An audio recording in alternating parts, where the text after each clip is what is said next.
오늘이 이제 그 불기 2563년 부처님 오신 날인데요. 우리가 이 절로 이제 작년에 이사를 왔는데, 작년에도 사실 이제 초팔 기간이 있었는데, 작년에는 좀 마을하고 약간 분쟁이 있어가지고, 그때는 초팔 행사를 제대로 못했습니다. 그래서 사실 뭐, 어떤 의미에서는 우리가 이제 여기 춘천선언에서 처음으로 이제 초팔 행사를 하는 거나 다름없는데요. 마침 또 오늘이 부처님 오신 날이기도 하지만, 또 저희 제타하나 선언이 시작한 지 한 10년째 되는 해입니다. 그래서 뭐 여러모로 좀 의미가 깊은 해라고 생각을 하는데요. 그래서 오늘은 이제 다른 것보다도 오늘은 이제 부처님 오신 날이고, 그래서 부처님께서 이제 탄생하시고 나서 꽤 많은 시간이 이제 여러 가지 이야기들이 많지만, 부처님께서 이제 탄생하신 후에 출가하시고 수행해서 깨달음을 얻는 그 과정에서 가장 이제 중요한 전환점이라고 할까요? 이제 수행을 하시면서 공부를 하시면서 이제 인생에서 되게 중요한 어떤 전환점들이 몇 가지 있는데요. 그 부처님께서 이제 그때 그런 중요한 전환점을 통해서 어떻게 깨달음을 이루시고, 또 그 법이 지금 현재 이제 약 600년 전에 부처님께서 설해진 법이 지금까지도 전해져 내려오고 있는 이 과정에 대해서 간단히 좀 설명을 드리려고 합니다. 그래서 뭐 여러분들도 다 아시다시피 부처님께서는 보통 이제 우리가 살아있는 생명체들이 가지고 있는 본질적인 그런 문제들이 있습니다. 누구나 다 몸과 마음으로 느끼는 그런 육체적인 고통도 있고 정신적인 고통도 있는데, 그런 괴로움들에서 어떻게 이제 벗어날 것인가 하는 것을 이제 항상 고민을 하셨고, 그거를 찾기 위해서 진짜 진정한 행복이 뭔가 하는 걸 이제 찾기 위해서 출가를 하신 그것이 이제 계기가 되는데요. 그래서 부처님께서 이제 태어나시고 나서 이렇게 살아가시면서 가지고 있던 그 큰 의문, 그거를 이제 풀기 위해서 출가를 하셨고, 그거를 이제 오랜 한 6년 가까운 수행 과정을 통해서 그거에 해답을 얻으시고, 그리고 나서 이제 그거를 이제 다른 사람들도 당신과 똑같이 그 법을 듣고 그 법에 따라 수행을 하면은 누구나 다 괴로움에 소멸할 수 있을 거다라고 하면서 이제 설해준 법을 설하셨고, 그 법이 이제 지금까지 우리한테 내려오고 있는 거죠. 어떻게 보면 이제 부처님의 이제 일생을 다 이제 자세하게 말씀드리기에는 이 시간이 이제 부족하기 때문에 제가 이제 중요한 전환점 몇 가지만 좀 말씀을 드리고, 그거를 다시 한번 이제 우리가 돌이켜 볼 수 있는 시간을 가지면 좋을 것 같아요. 그러니까 여러분도 다 아시다시피 이제 부처님께서는 태자로 태어났습니다. 가필라국이라고 하는 그 당시에는 그렇게 아주 큰 나라는 아니었어요. 그렇지만 한 나라의 왕자로 태어나셨고, 그래서 당신이 살아가는 데는 아무런 이제 부족함이 없었죠. 모든 것이 다 갖추어져 있고, 어릴 때부터 모든 것을 다 이제 제공받고, 하나도 부족함이 없는 그런 삶을 살았습니다. 그러면 이제 보통 사람들 같으면 그게 이건 너무 행복하고, 난 남들과 다른 태생이고, 아주 이제 행복한 삶을 산다 하고, 거기에 만족하고, 거기로부터 이제 안주했을 가능성이 크죠. 근데 이제 부처님께서 이렇게 살아가시다 어느 날 이제 어떤 일이 있느냐 하면은, 밖에 나가서 첫째는 늙은 사람을 보게 됩니다. 그러니까 늙은 사람을 보고 나서 제일 먼저 든 의문이 이제 저 늙은 모습이 내 모습하고 이제 오버랩이 되는 거죠. 나도 저렇게 늙을 수밖에 없느냐. 그리고 이제 병든 사람을 만났는데, 그 병든 사람을 보면서도 나도 저렇게 병들 이제 병들 수 있다는 것을 알게 됐고, 또 마지막으로 이제 죽은 사람을 보죠. 그 이제 어린 나이고 왕자로서 태어났으니까 사실은 이제 그 어린 시절에는 자기가 뭐 별로 보고 싶지 않고 추하거나 안 좋은 거 이런 건 거의 안 보고 자랐겠죠. 그러니까 태자 시절에는.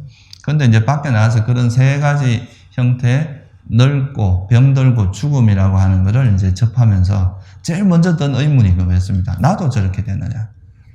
그러니까 이제 누구나 보통 사람들은 그런 걸 그냥 이렇게 지나칠 수도 있었겠지만 부처님께서 이제 그 가지신 의문은 나도 저와 같이 늙을 수밖에 없느냐, 병들 수밖에 없느냐, 죽을 수밖에 없느냐 하는 그 의문이었어요. 그래서 이제 그때부터 이제 이 태자 시절 이름이 시타르타죠, 그죠? 그래서 이 태자는 되게 이제 그런 사색에 사유에 빠지게 됩니다. 도대체 이런 일이 있는데 이거로부터 이제 거기에 대한 두려움이 있겠죠. 늙고 병들고 죽어가는 그거로부터 벗어나는 길은 없는가? 여기에 대해서 이제 계속 고민을 하게 되고요. 그러다가 이제 어떤 우연히 나가서 이제 출가자를 만나게 되는데요. 그 출가자의 모습을 보니까 자기는 이제 태자로서 살아가면서 항상 이런 게 이제 불안하고 갈증을 느끼는데 그런 출가자의 모습이 너무 평온하고 이제 아주 안정되어 있다는 걸 알게 되고 내가 가야 될 길이 저것이 아닌가라고 생각을 하는데요. 이때 이제 태자가 느끼는 이제 그 부처님께서 느낀 제일 첫 번째 그 문제의식 중에 하나가 뭐냐면 아까도 말씀드렸지만 왕자나 태자라고 하는 거는 이 세속적인 기준에서 보면은 가장 행복한 그런 삶을 살고 있는 분들이잖아요. 우리가 원하는 걸 다 얻고 뭐 하고 싶은 대로 다 하고 살아가는 그런 존재인데 그럼에도 불구하고 거기에서 그런 걸 우리가 이제 오욕락이라고 하죠. 보통 오욕락이고 이제 감각적인 불교에서는 그걸 감각적인 욕망이다. 그러니까 감각을 즐기면 내가 원하는 감각적인 걸 즐김으로써 오는 행복이다. 이렇게 이야기를 하는데요. 그런 감각적인 욕망의 즐거움을 누리는 것은 이 부처님 태자의 마음을 만족시켜 주지 못했어요. 이거는 아까도 말했지만 이런 감각적 욕망으로 인해서 오는 즐거움은 그것이 만족되었을 때도 그것을 원하는 걸 얻지 못하면 그게 또 엄청난 괴로움을 유발하는 것은 말할 것도 없고 또 그걸 원하는 걸 얻었다 하더라도 그건 또 언제 사라질지 모르는 그런 불안감을 준다는 거죠.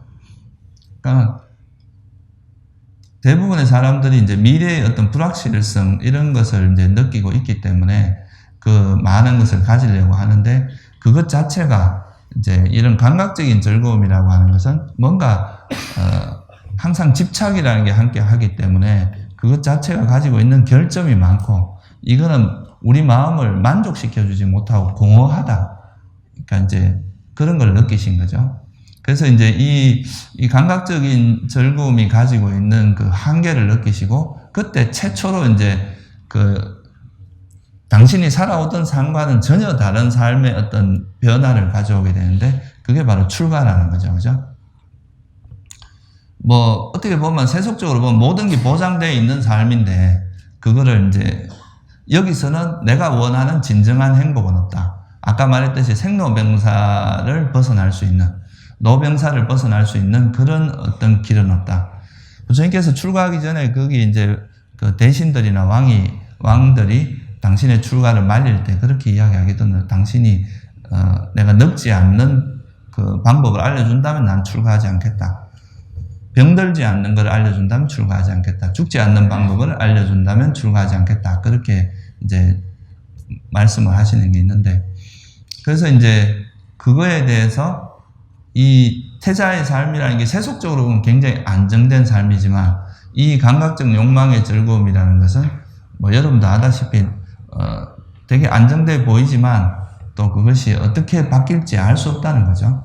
뭐 다른 나라가 침공해서 뺏길 수도 있고 또 그것을 얻었다 하더라도 우리가 지고 있다 하더라도 이것이 또 사라지면 어떡하나 또 거기서 오는 여러 가지 괴로움들 이런 것이 있다는 것을 이제 명확히 통찰을 하시고 여기서는 내가 원하는 진정한 행복은 없다. 그리고 어릴 때 이제 봤던 그 출가자의 모습을 떠올리면서 이것이 내가 가야 될 길이다라고 이제 생각을 하시면서 이런 이제 처음으로 세속적인 행복, 그러니까 뭔가를 많이 소유하고 그걸 즐김으로써 오는 행복, 그거를 포기하고 이제 당신이 가지고 있던 의문, 생로병사, 그러니까 제일 대표적인 건 생사 문제입니다. 어떻게 하면 이 죽음으로부터 벗어날 수 있는가? 병들고 늙고 병들고 죽는 이걸로부터 이것이 있는 한은 어떤 상태에서도 내가 이제 완전한 행복을 얻을 수는 없다. 그래서 이 길을 찾기 위해서 나가신 그게 이제 출가인데요. 그래서 이거는 이제 감각적인 욕망으로부터 벗어나는 이기도 합니다. 외형적으로는 우리가 집을 떠나는 거지만 좀 더 내면의 문제를 보면은 이런 세속에서 누리는 그런 감각적 욕망으로 감각적인 즐거움에서는 만족하지 못하고 그거는 진정한 행복이 아니라는 그런 통찰을 가지고 거기로부터 벗어난 그런 길을 가게 되는데 그것이 이제 첫 번째 전환점이죠. 출가라는 것이 이제 부처님의 삶에서는 아주 큰 인생의 전환점 중에 하나입니다. 그러니까 이제 첫 번째로 출가를 해서 이제 그때 당시에 출가하는 사람들도 이 감각적 욕망이 가지고 있는 그 어떤 결정, 그것이 가지고 있는, 왜냐하면 이거는 항상 집착이 있기 때문에 집착의 반작용으로서 그거에 대한 불만족, 화가 항상 동반되게 되어 있습니다.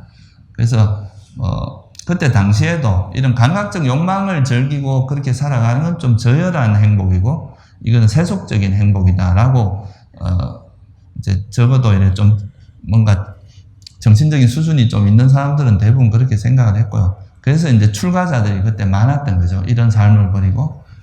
그래서 이제 출가를 해서 보니까 처음으로 찾아가신 분이 누구냐 하면 그때 당시에 알라라깔라마하고 라마푸타라는 두 분의 이제 스승이, 되게 유명한 스승이 계셨는데 이분들이 추구하는 것은 뭐냐 하면 일종의 삼매의 행복입니다. 그러니까 우리 마음을 고도로 집중을 시킴으로써 그로 인해서 아까 말했던 이제 세속적인 행복은 뭔가 감각적인 대상을 즐김으로써 내가 원하는 것을 얻음으로써 오는 행복이라면 이 삼매 행복 또는 출리의 행복이라고도 합니다. 벗어날 출자에다가 이별한다는 그 이자인데, 그래서 이거는 그런 이제 세속적인 그 욕망으로부터 벗어남으로써 그거를 그냥 단지 욕망을 벗어나기만 했을 뿐인데도 거기서 오는 아주 수준 높은 행복이 있습니다. 그걸 우리가 이제 출리의 행복 또는 벗어남의 행복, 삼매 행복 이렇게 이야기를 하는데요. 그래서 그때 당시에 출가한 부류가 두 가지 이제 부류가 있었는데 한 부류는 이런 출리의 행복을 추구하는 부류가 있었어요. 그 부류가 알라라깔라마하고 라마푸타라는 스승이 있었습니다. 그 두 분이 하신 그 삼매가 무소유처하고 비상비비상처라고 하는 그런 선정 삼매인데, 경전에서 보면 무소유처에 들어간 상태에서 그 선정의 깊이가 어느 정도였는지가 이제 언급이 나오는데, 옆에 옛날 수레가 덜컹덜컹 하는 수레가 500대가 지나가도 이 알라라깔라마가 무소유처 선정에 들어갔을 때 몰랐다고 합니다. 그 정도로 깊은 어떤 집중 상태, 몰입 상태에 있었다는 거죠. 그래서 그거를 이제 부처님께서 출가한 다음에 제일 처음에 찾아가서 이 두 가지 선정을 배우는데요. 그래서 부처님께서 워낙 이제 그런 수행에 선천적인 자질이 많으신 분이니까 쉽게 그걸 다 터득을 하게 되는데, 근데 이때 이제 부처님께서는 이게 너무 좋고 너무 큰 행복인 건 맞는 거예요. 세속에 당신이 이제 왕자로서 있을 때 경험했던 그런 행복과는 차원이 다른 행복이라는 것을 직접 경험하신 거죠. 이 벗어남의 행복이라고 하는 거는. 근데 여기서 문제가 뭐냐 하면 이 행복은 거기 선정에 들어있을 때는 굉장히 행복하고 좋은데 그 선정에서 나와서 또 일상생활을 하고 일상 속에서 또 약간 이제 번거로운 일이 있고 육체적으로 필요하거나 하면 다시 또 괴로움이 일어난다는 거죠. 그래서 이것도 보면은 이게 그 선정 상태 그런 삼매에 들었을 때 그 행복은 이루 말할 수 없이 큰 행복이긴 하지만 이것도 역시 한계가 있는 행복이구나. 이것으로서 이게 이제 부처님은 부처님의 이제 여러분이 성격을 좀 이해를 하셔야 되는데 부처님께서는 완벽한 행복을 원하셨어요. 완전한. 그러니까 일시적으로 오랜 시간이, 예를 들어서 뭐 100시간 있으면 그 중에 99시간을 행복하고 1시간이 괴로운 거, 이런 건 행복으로 보지 않은 거죠. 한 순간도 이제 괴로움이 일어나지 않는 완전한 행복을 추구하신 거예요. 그래서 이제 이 삼매의 행복이라고 하는 것도 세속적인 행복에 비해서는 이루 말할 수 없이 행복하고 고귀하고 그런 안정된 행복이긴 하지만 이것이 가지고 있는 결함이 뭐냐 하면 영원하지 않다는 겁니다. 이것이 어떤 현 상태에서 그런 행복이 얻어졌으면 그것이 영원히 그런 상태가 유지된다면 이거는 완전한 행복이라고 할 수 있고 이것을 해탈이라고 할 수 있지만, 근데 이거는 이제 영원하지 않고 또 어떤 조건이 바뀌면 바뀔 수 있다는 그런 이제 결점을 보게 된 거죠. 그래서 이거를 이제 얻고 나서 당신께서 무소유처하고 비상비비상처라고 이거를 이제 이 행복은 좀 다른 말로 하면은 세속에서 누릴 수 있는 최고의 행복이다. 이렇게 보시면 됩니다. 그러니까 이제 이 욕망을 충족하면서 오는 행복과는 다른 행복이 있고, 이거는 우리가 이제 세속적인 방법으로는 누릴 수 있는 최고의 행복을 경험했음에도 불구하고 당신이 원하는 그런 깨달음이 일어나지 않았다는 게 첫째고, 이거는 다시 또 괴로움이 일어날 수 있는 가능성이 있다는 것. 그래서 이때 부처님께서 어떤 통찰을 하시냐면 이 법은 염으로 인도하지 못하고 탐욕의 빗바람으로 인도하지 못하고 깨달음으로 인도하지 못하고 그 열반으로 완전한 행복으로 인도하지 못한다. 이건 단지 현생에 되게 행복하고 현생에도 선정이 들었을 때는 굉장히 최고의 행복을 누리고 죽어서는 또 무소유처나 비상비비상처라고 하는 굉장히 행복한 그런 세상에 태어나긴 하지만 그 이후는 불확실하다. 그리고 그 이후는 어떻게 될지 알 수가 없다. 그래서 이거는 이제 완전한 행복이라고 할 수 없다고 생각을 하신 거죠. 그래서 여기서 이것도 아까 말씀드렸지 최상의 행복이 아니라고 생각을 하고 이제 떠나게 되는데 이게 또 하나의 큰 전환점이 됩니다. 여러분들이 이제 많이 들어보신 이야기라서 그냥 되게 당연하게 생각할 수도 있는데 이거는 어떤 의미가 있느냐 하면은 인간이나 이제 이런 존재가 태어나서 누릴 수 있는 행복 중에 이제 대표적인 두 가지가 있는데, 한 가지가 우리가 원하는 것을 얻음으로써 그거를 이제 충족해서 그걸 누림으로써 오는 행복이 있어요. 여러분, 예를 들면 돈을 얻거나 명예를 얻거나 권력을 얻고 이러면 거기서 오는 행복이 있는데, 그런 걸 우리가 이제 감각적인 욕망의 행복이라고 합니다. 이것도 되게 큰 행복이에요, 세속적으로 보면. 그런데 이거로부터 벗어나서 아까 이제 말씀드렸지 이런 욕망을 오히려 포기하면 이 욕망을 단지 포기하는 것만으로도 오는 그 행복이 있는데 이걸 이제 벗어나는 행복, 출리의 행복이라고 이야기하는데 이 행복은 또 그 욕망의 행복과는 비교가 안 되는 그런 행복입니다. 우리가 욕망으로서 오는 행복은 그것이 그냥 뭐 조금 잠시 행복한데 지나고 나면 공허해지지만 이 선정이나 출리의 행복 또는 벗어남의 행복, 이거는 우리 마음을 꽉 차게 하고 우리 마음을 안정시켜주고 충족시켜주는 그런 아주 고귀한 행복인 건 분명한데 이거의 극치가 뭐냐 하면 아까 말씀드린 무소유처와 비상비비상처의 행복입니다. 이런 행복에서도 최고의 극한의 행복이. 근데 이 의미는 뭐냐 하면 이런 극한의 행복에 갔는데도 그게 인간이 그러니까 존재로서 누릴 수 있는 극한의 행복을 누렸지만 그게 완전하지 않다는 거예요. 그걸로서 인해서 깨달음도 일어나지 않았을 뿐더러 이것도 선정에서 나왔을 때 다시 또 괴로움으로 돌아갈 수 있는 가능성을 여전히 가지고 있다. 그러니까 다시 말해서 그 존재하면서 누릴 수 있는 극한의 행복조차도 그거는 완전하지 않다는 것을 알게 된 거죠. 그래서 이게 되게 큰 어떤 통찰력입니다. 우리가 누릴 수 있는 최고의 행복을 누려봤지만 그 행복조차도 완전하지 않다는 것. 그것조차도 결점이 있다는 거예요. 뭐가 결점이냐면 영원하지 않다는 거죠. 무상하다는 거고 변할 수 있다는 것. 변한다는 것은 현재의 행복이 다시 괴로움으로 바뀔 수 있다는 뜻을 의미하거든요.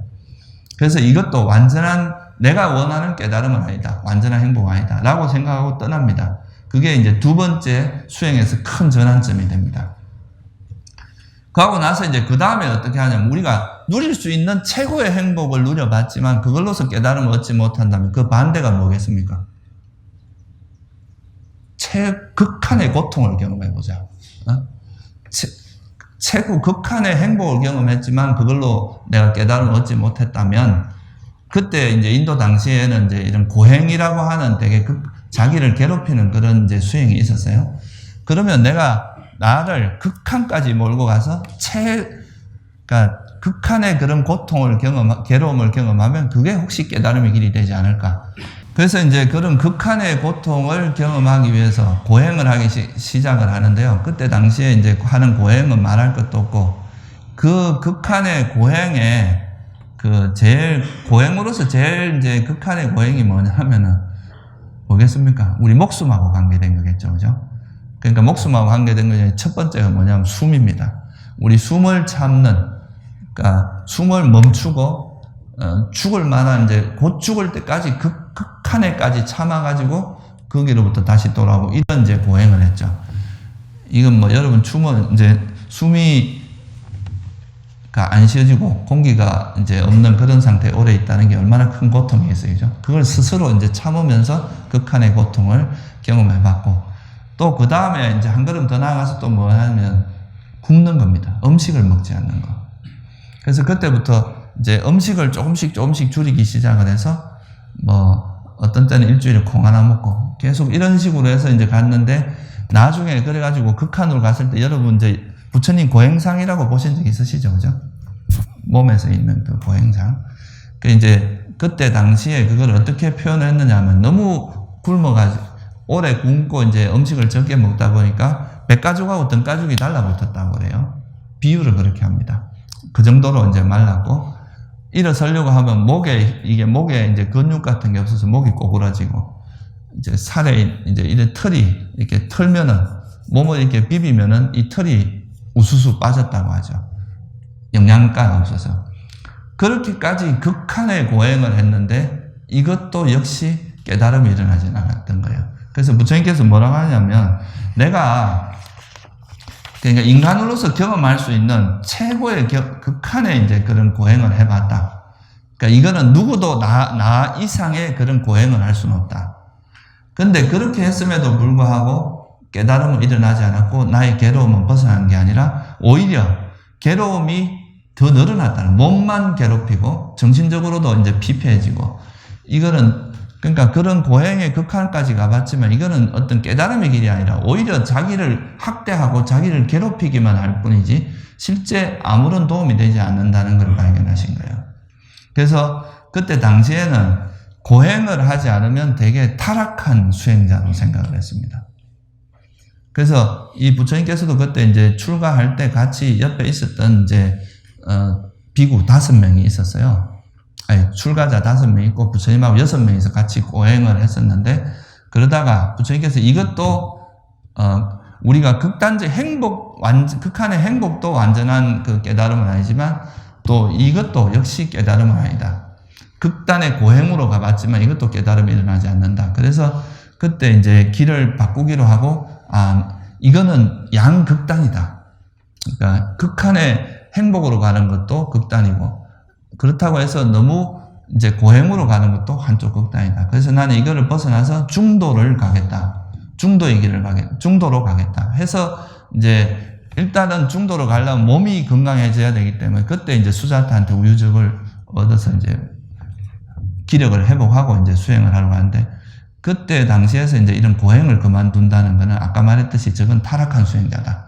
이제 자기를 몸을 편안하기 위해서 고행을 그만뒀다. 이렇게 비난받을 수 있었지만 당신은 그런 거 개의치 않고 이제 중도의 길을 가게 되는데, 그때 중도라고 하는 것을 가는 데 있어서 그 모티브가 된 게 뭐냐 하면, 외도의 삼매는 그냥 그 삼매뿐입니다. 그 삼매의 행복을 즐기는 거였는데, 부처님께서는 이제 어린 시절에 그 농경제 행사 때 어떤 나무 아래에서 들었던 초선정이라고 하는 선정을 기억해냅니다. 근데 이 선정의 마음은 당신께서 이제 그때 있었던 걸 되새겨 보니까 마음이 너무 고요하고 평화롭고 아주 또릿또릿하게 깨어있던 그런 마음 상태였던 거예요. 그래서 이거는 감각적 욕망의 행복과는 다른 아까 말했던 그런 벗어남의 행복에 해당하고, 그렇다고 자기를 괴롭히는 상태도 아닙니다. 그래서 혹시나 이런 초선의 마음 상태를 이용해서 우리가 그 수행을 한다면 그게 이제 수행에 도움이 되지 않을까. 이렇게 이제 생각을 하게 됐고, 이렇게 아까 말씀드린 계기가 뭐냐 하면, 아까 이제 두 가지 큰 전환점이 있었는데, 하나는 극한의 행복을 경험해도 이게 깨달음이 일어나지 않았어요. 극한의 고행을 해도 깨달음이 일어나요.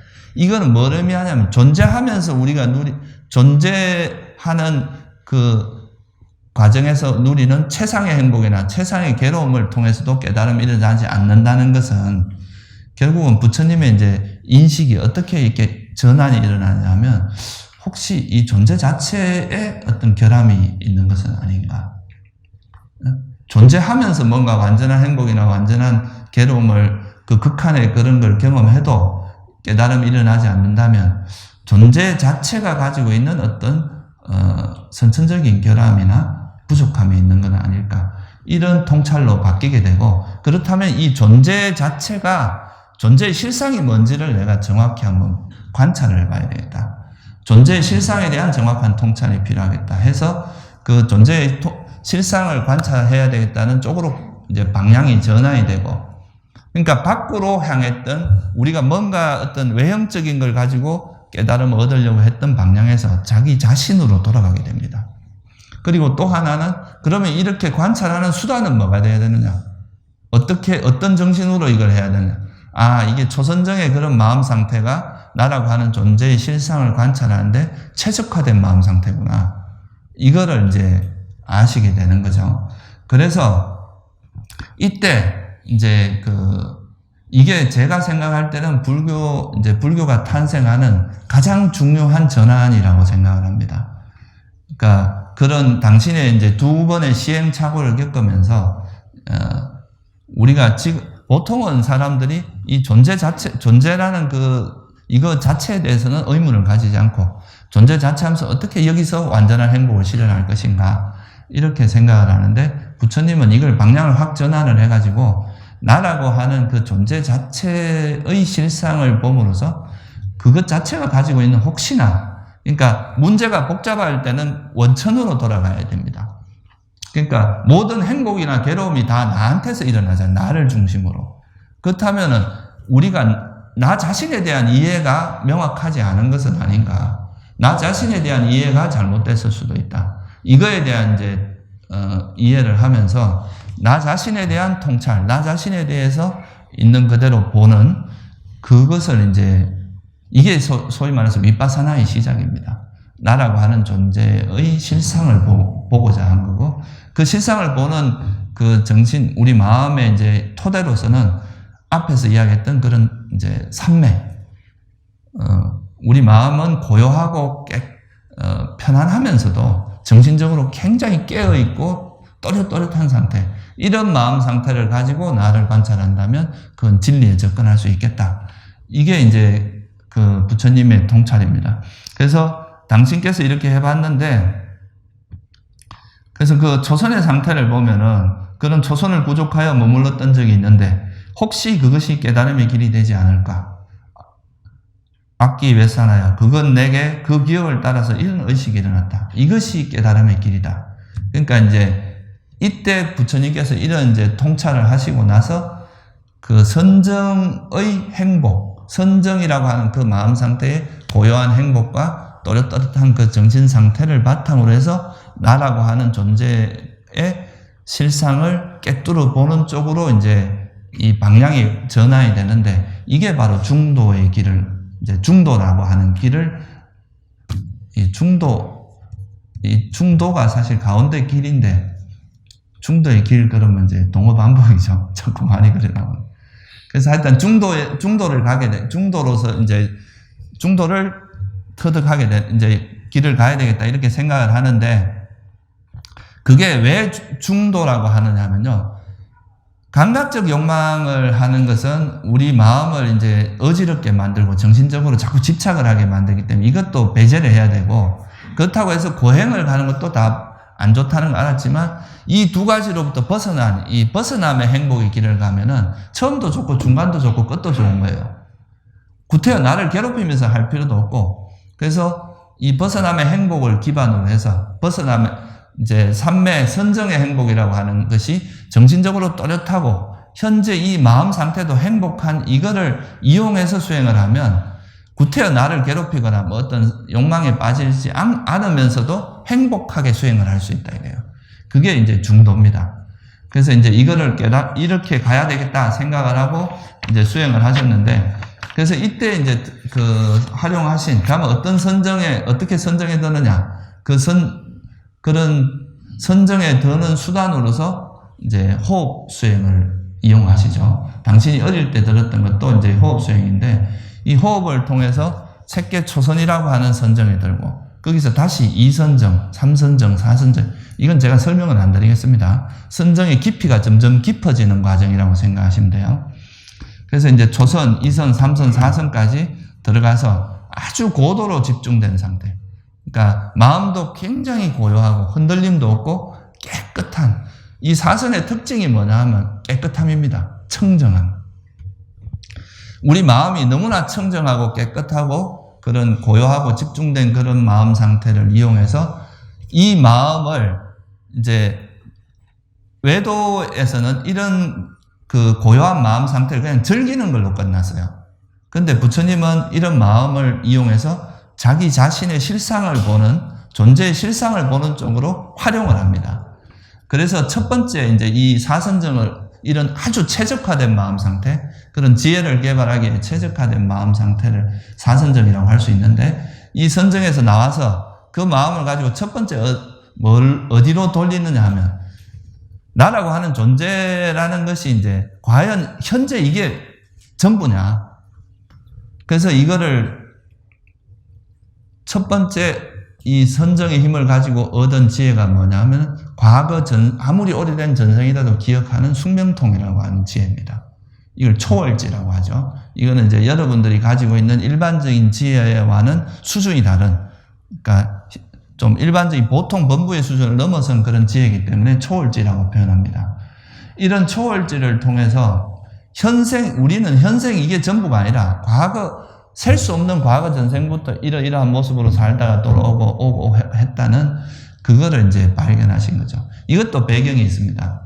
부처님 당시에서는 대부분 그때 뭐 이런 윤회도 있었고, 또 항상 우리가 뭐 과거생도 있었고 했다고 하는데, 이거는 좀 전해들은 이야기인데, 전해져 내려오는 이야기를 하는 건데, 부처님께서는 이게 이제 당신의 스스로 터득한 선정을 바탕으로 해서 그 선정의 힘을 이용해서 스스로 이제 그런 것을 누구한테 듣고 배운 게 아니라 자기의 지혜로서 보는 그 첫 번째가 이 숙명통이었습니다. 그래서 과거 전생, 내가 과거에는 이런 모습으로 살았고, 거기서는 어떤 종족이었고, 어떤 모습으로 살았다는 것을 하나하나 다 기억을 해냅니다. 그래서 그렇게 기억을 해내고, 그 다음에는 두 번째 이제 신통이 뭐냐 하면은, 그렇다면은 과거에서부터 내가 과거에서 살다가 죽어서 또 태어나고, 죽어서 또 태어나고, 죽어서 또 태어나고, 이런 과정을 거쳤다면, 이 태어나게 하는 요인은 뭐냐 이거죠.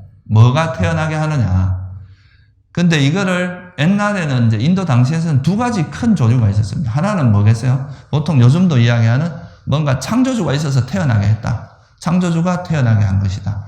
우린 피조물이다. 이렇게 생각하는 게 하나가 있고요. 그래서 영혼이라는 게 있어서 이 영혼이 계속 일어나고 태어났다가 죽고 하는 그런 식으로 된다고 보는 거죠. 옷만 갈아입는다. 이 말이 쉽게 말하면 몸만 바뀌지 안에 있는 그거는 변하지 않는다. 이렇게 보는 게 하나의 관점이었고, 또 하나는 죽으면 끝이다. 죽으면 우리는 그냥 뭐 물질이 모여서 이렇게 엉축된 거지, 이 다음도 없고 그냥 이걸로서 끝이다. 이렇게 생각하는 게 이제 단견인데요. 하나는 상견, 영원히 존재한다. 영원히 존재하는 뭐가 있다고 보는 게 있었고, 죽으면 그냥 뭐 그런 것도 없다. 우리는 임시로 뭐가 모였다가 죽으면 끝이다. 이렇게 보는 걸 단견이라고 합니다.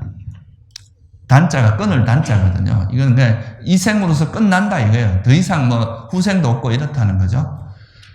그래서 그 두 가지 견해가 있었는데, 부처님께서는 이제 전생에 이런 게 있었다는 거는 보셨어요. 숙명통으로. 그 다음에 얻은 신통이 뭐냐 하면 또 사선정에 들어갔다 나와서 이 선정의 힘으로서 이것이 왜 이렇게 태어나는지를 관찰합니다. 그러면서 얻어진 게 뭐냐면, 이게 누가 태어나게 한 것도 아니고 우연히 발생하는 것도 아니고 태어나는 데는 조건이 있다.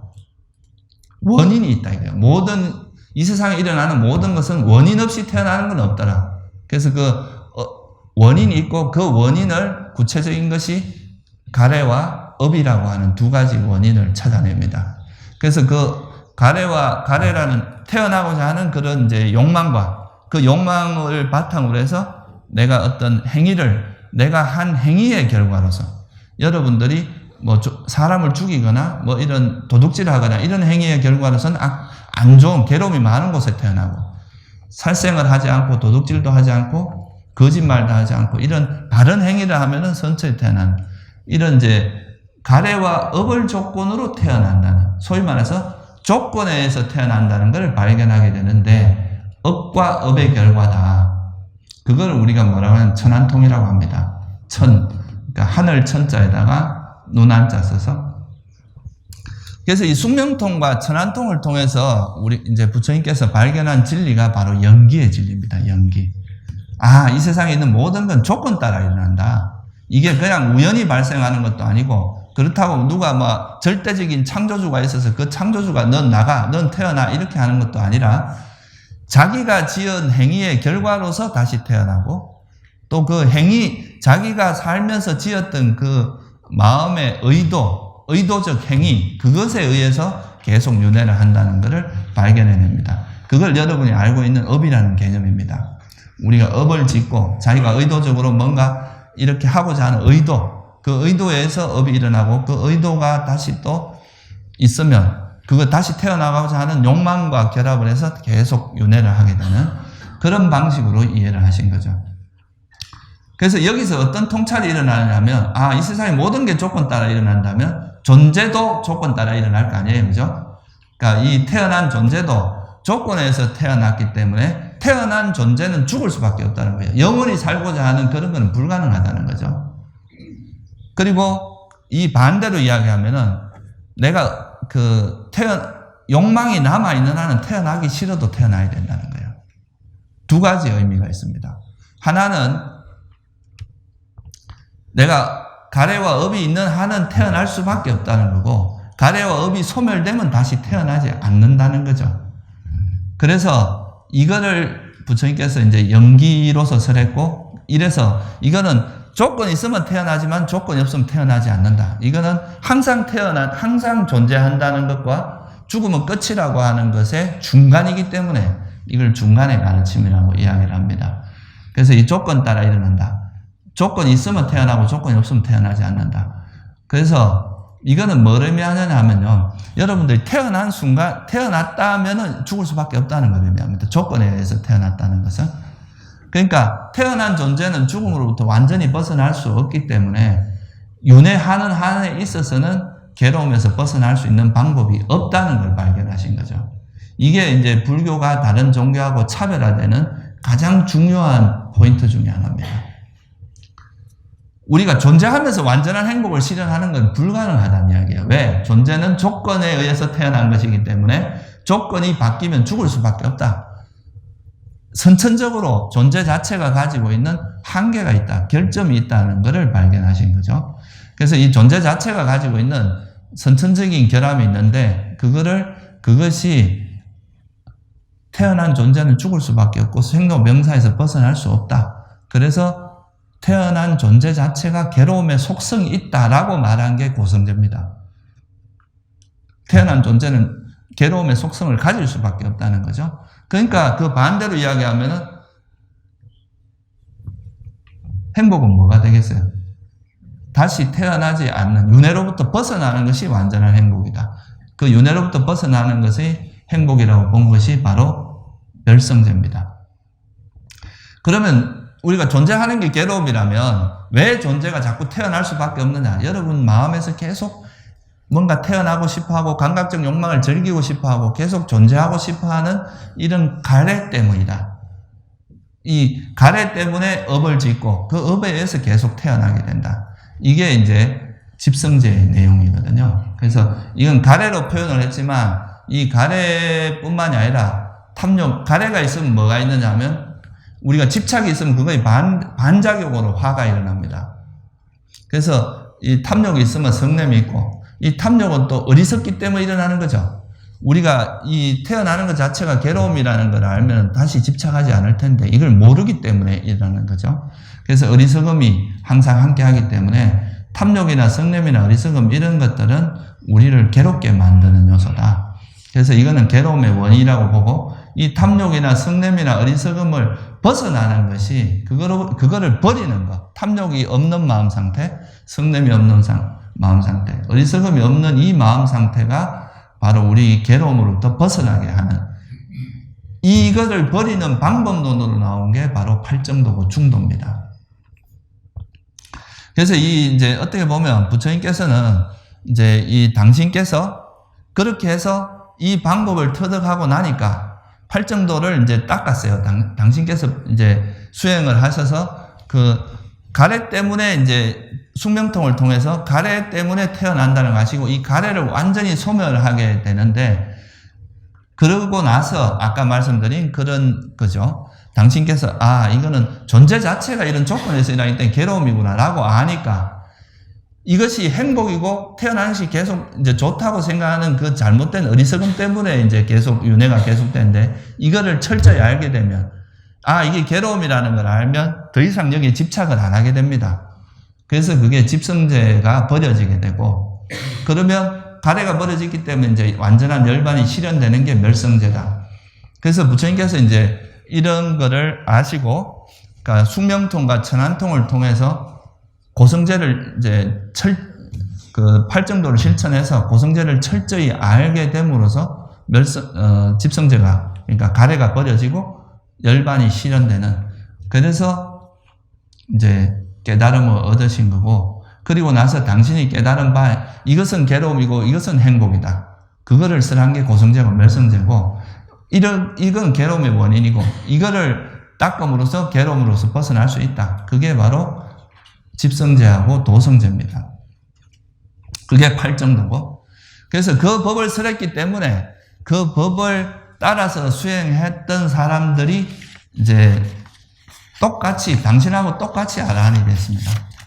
그러니까 부처님께서는 스스로 이걸 깨달았기 때문에 굉장히 오랜 세월을 수행을 하셨고, 또 그거에 의해서 굉장히 많은 그 부처님 당시 생뿐만 아니라 굉장히 오랜 세월을 수행을 해서 깨달음을 얻으셨는데, 당신께서는 이제 이걸 법을 설해 줌으로써 당신의 제자들은 이 법을 들음으로써 그 생에 바로 깨달음을 얻을 수 있는 사람도 많았고, 법을 듣는 순간에 깨달음을 얻은 분들도 많았습니다. 그래서 부처님 당시에는 아라한들이 수두룩하게 정말 나왔죠.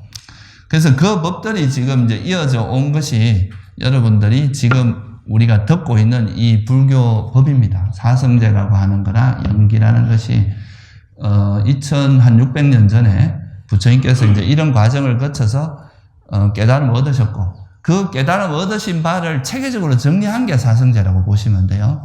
당신이 깨달은 그 경험을 바탕으로 해서 체계적으로 정리해서 그 사성제를 설했고, 그 법에 따라서 수행한 사람들이 이제 소위 말해서 성자들이 계속 배출이 되고, 그 성자들에 의해서 법이 전해져 와서 여러분들도 지금 이렇게 보고 있는 거죠.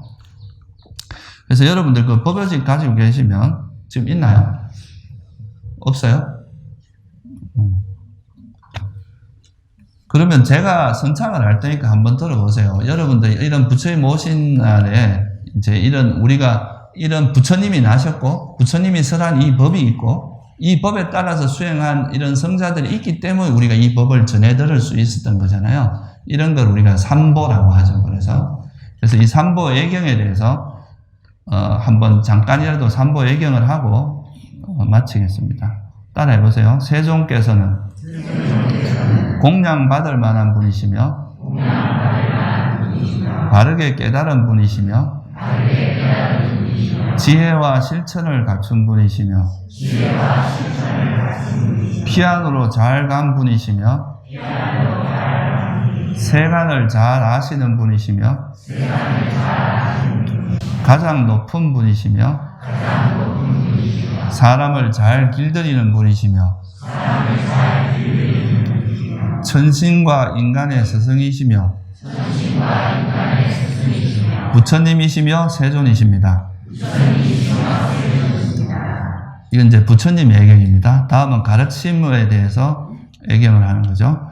가르침은 세존에 의해서 잘 설해졌고 스스로 보아할 수 있고 시간이 걸리지 않고 와서 보라는 것이고 향상으로 인도하고 지혜로운 이들이 각자 경험해야 할 것입니다. 또 이 법에 따라서 깨달은 성가에 대한 예경입니다. 세존의 제자들의 성가는 잘 도를 닦고 세존의 제자들의 성가는 올곧게 도를 닦고 세존의 제자들의 성가는 바르게 도를 닦고 세존의 제자들의 성가는 합당하게 도를 닦으며 네 쌍의 인간들이요 여덟 부류의 사람들이십니다. 이러한 세존들의 제자들의 성가는 공양받아 마땅하고 환대받아 마땅하며 보시받아 마땅하고 합장받아 마땅하며 세상에 위없는 복받이십니다. 네, 사두 사두 사. 예, 그래서 오늘 이런 부처님 오신 날을 기해서 이 삼보의 소중함에 대해서 여러분들이 다시 한번 돌아보는 계기가 되면 좋겠고요. 그래서 저희들이 이제 이런 부처님 당시에 그런 이제 이런 법이 부처님의 이런 염원이 있거든요. 부처님 당신이 스스로 괴로움에서 벗어났듯이 여러분들도 다 이런 부처님의 법을 듣고 괴로움에서 벗어날 수 있게 하기를 원하는 그런 염원 때문에 왔는데, 그래서 이제 부처님께서 45년간 법을 설하셨고, 그 법을 설하신 그 도량 중에서 가장 많이 머무셨던 절이 기원정사입니다. 그 19안거, 45년 중에 19안거를 기원정사에서 하셨어요. 그래서 저희들이 이제 그 부처님의 뜻을 좀 이제 개성을 해서, 그 그대로는 살 수는 없을지라도, 그래도 이제 부처님이 사신 그 방법을 배워서 그 법과 부처님이 설하신 그 법에 따라서 사는 그런 도량으로서 이제 살아가기 위해서 그런 원료를 가지고 이제 저희들이 이런 이제 한 10년의 세월이 걸쳐서 다행히 여기 이제 춘천에 이런 선언이 생기게 됐는데요. 그 지금까지 이제 10년 가까이는 이제 이 도량, 그러니까 이제 우리가 초기 이런 바른 부처님의 가르침이 땅에 정착을 하기 위해서는 법이 전해져 오는 것도 중요하지만 또 그 법이 전해져 와서 그 법대로 수행하고 살아가는 도량이 있어야 이게 또 그 도량 속에서 또 출가자들이 이제 제대로 수행한 수행자들이 배출이 됩니다. 그런 배출이 되고 또 그 법에 따라 또 수행하는 이제 제가자들도 같이 있게 되겠죠. 그런 이제 수행자들이 배출이 돼야 이제 이렇게 법이 오래 가고 이 땅에 오래 머물 수가 있기 때문에 이제 앞으로 제가 생각할 때 한 10년은 좀 더 많은 스님들이 와서 수행할 수 있는 그런 여건을 갖추고 또 그 수행뿐만 아니라 부처님의 가르침을 배울 수 있는 곳, 또 그런 곳이 우리가 이제 우리나라 조계종에서는 이 수행하는 선방, 수행하는 곳을 선원이라고 합니다. 선원이라고 하고 또 부처님의 가르침을 배우는 것을 강원이라고 해요. 이제 강의할 때 그 강자를 써서. 그리고 부처님 이제 계율, 우리가 여기 절이 이제 많은 수행자들이 같이 살다 보면 각자 생각이 다르기 때문에 그 생각을 이렇게 조정하는 것이 어렵기 때문에 같이 모든 사람이 조화롭게 살기 하기 위해서는 계율이라는 게 필요합니다. 그래서 그 율에 따라서 살아가는 또 그런 이제 곳, 그걸 그런 율을 배우는 것을 율원이라고 하거든요. 그래서 이 세 가지가 갖추어진 곳을 우리가 총림이라고 이름합니다. 보통 절에서. 그래서 저희들도 이제 장기적으로는 한 10년, 20년이 될 수도 있고, 그런데 앞으로는 여기 많은 스님들이 와서 그렇게 수행할 수 있는, 또 사부 대중이 함께 수행할 수 있는 그런 선언과 또 부처님 가르침을 체계적으로 배울 수 있는 그런, 요즘 말로 하면 뭐 그런 연구소나 뭐 그런 학교 같은 거겠죠. 그런 거. 그리고 또 계라는 거는 어차피 여기서 생활 속에서 이루어지는 거기 때문에 그 생활 속에서도 계를 지키지만 또 그걸 배울 수 있는 그런 것, 그런 것이 잘 갖추어진, 그래서 불교 부처님의 가르침을 체계적으로 그리고 바르게 배울 수 있는 그런 곳으로 또 성장을 했으면 좋겠다 하는 그런 바람이 있습니다. 여러분도 같이 힘을 합쳐서 좀 그렇게 해줬으면 좋겠다고 생각합니다. 네, 오늘 본문을 물로 마치겠습니다.